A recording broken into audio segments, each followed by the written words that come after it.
The young women who appear in this video have done so voluntarily. The stories that they share are true, and their names have been left out for privacy concerns.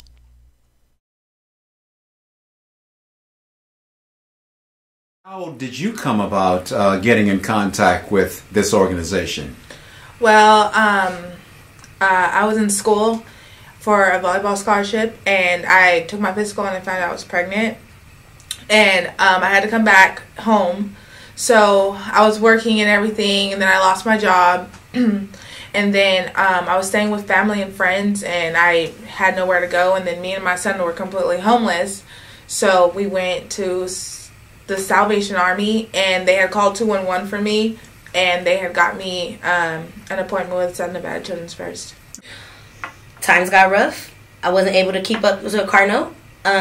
They started cutting hours at my job. I wasn't able to maintain a steady income, so I reached out for help. When they cut hours to 3 days a week, it was getting to the point where I was homeless. When I figured out I was homeless, a friend of mine told me about Southern Nevada Children's First. I came here, submitted my application, and within 2 weeks, they did have me somewhere to stay. Me and my child. Well, when I first got here, I was already enrolled in CSN, but the program helped me get into a different school. They're helping me with getting a job. They've placed me in housing and gave a roof for me and my child. So, Are you pretty happy with the results? Yeah, I'm very happy. Great. Before I came here, I was originally from Indianapolis, Indiana. I started off homeless. At the age of 5, I was molested by my father. He continuously molested me to the age of 11. After around that time, I had got into foster care. I was adopted until the age of 17. When I was 17, I ran away from home, started getting into the world. I got pregnant with my first child at the age of 18. Once I got pregnant with my child at the age of 18, I decided to go on my own road. No longer a Christian in my mind, no longer going to church, doing my own thing. So as the years go past, I even end up having 3 children. By the age of 22, I got into my apartment, decided I'm going to do right. I had made plenty of mistakes. Didn't have 3 of my children with me at the age of 22.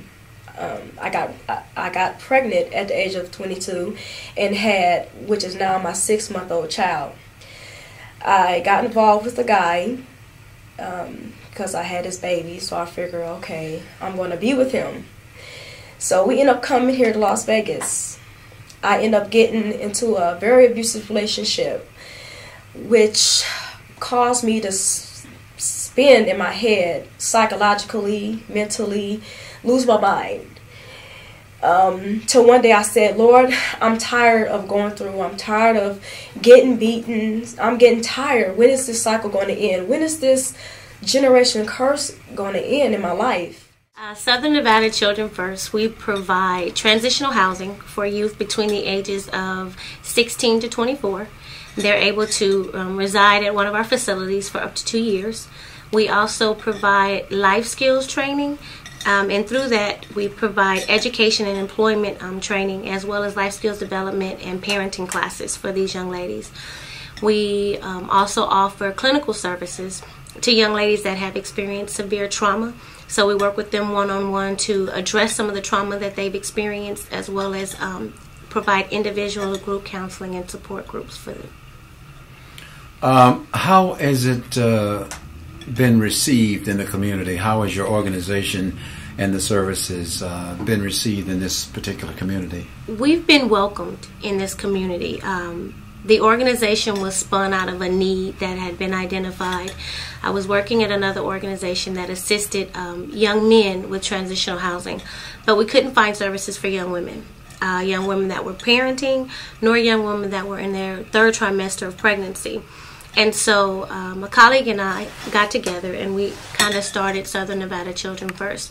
She was experimenting in what she called piloting a program, and she started helping one particular young lady and looked up and had 3 houses full of young ladies that needed assistance and a place to go. She too was working at an organization that kind of what we call put a bandage on a hemorrhage, and they were providing resources and education for these young ladies, but it was difficult for them to focus on their education when they didn't know where they were going to sleep at night. And so she, like I said, piloted a program and wanted to see how bad the need was. Looked up and had 3 homes. I had begun the process of establishing a nonprofit to help young ladies. However, I was leaning more towards the foster care arena and not homeless youth. And so she called me and said, I need your help. I have a home full of young ladies that I don't know what to do with. And so she and I emerged together, and that's how Southern Nevada Children First was born. Later on, she decided she couldn't do it anymore. So she left and left me with the girls, and we downsized, sent the girls to different places, and a few of them came with me, and we figured out what we were going to do. And then we later on rented a house. And the community has received us since day one. This is what we call or consider the invisible population, because these young ladies are afraid of what will happen if it's found out that they're homeless. And so they hide, and they don't want to come in for services or receive help.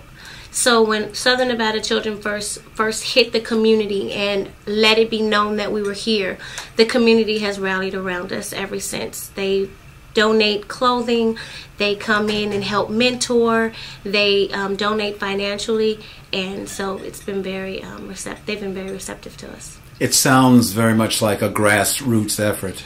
It is definitely a grassroots effort. It was spun out of passion. It was something that was needed. It was identified that it was needed, and it was something that we decided to address from the grassroots level. And we are still rallying up the troops, a bunch of women that are just passionate about other women who care about their future and the future of their children. We come together and we go to work every day. It doesn't even feel like work.